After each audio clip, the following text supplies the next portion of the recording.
লড়াইয়ের অগ্র সৈনিকেরা, বাংলাদেশের মজলুম জনতা বিচারের রায় দেখেছে। বিচারে শেখ হাসিনাকে ফাঁসির কাস্টে ঝুলানোর জন্য আদালত রায় দিয়েছে। আমরা ট্রাইব্যুনালের এই রায়কে স্বাগত জানিয়েছি,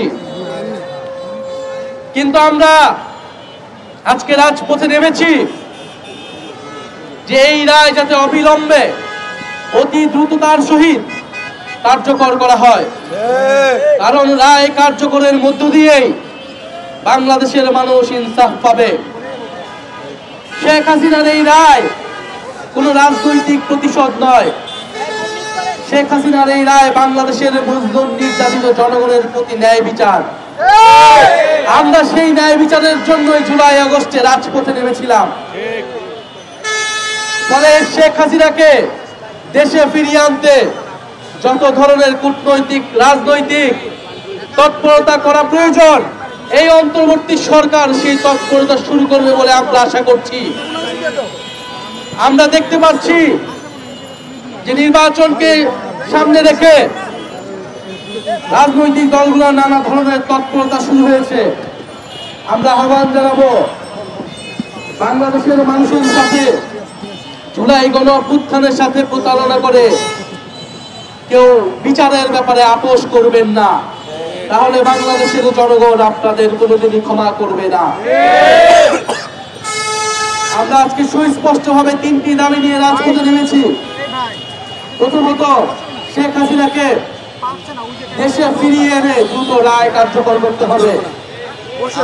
দ্বিতীয়ত, শুধু শেখ হাসিনা নয়, দল হিসেবে আওয়ামী লীগের বিচার নিশ্চিত করতে হবে এবং জাতীয় পার্টি সহ আওয়ামী লীগের সহযোগী যে দলগুলো রয়েছিল তারাও সমান অপরাধী এবং তাদেরকেও বিচারের আওতায় আনতে হবে।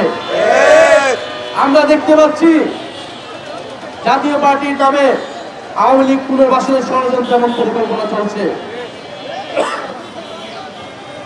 5ই আগস্টের পরে অন্তর্বর্তী সরকারের উদ্যোগে যে ঐক্যমত্য কমিশন প্রতিষ্ঠা হয়েছিল, সেই ঐক্যমত্য কমিশনের কোথাও জাতীয় পার্টিকে ডাকা হয় নাই।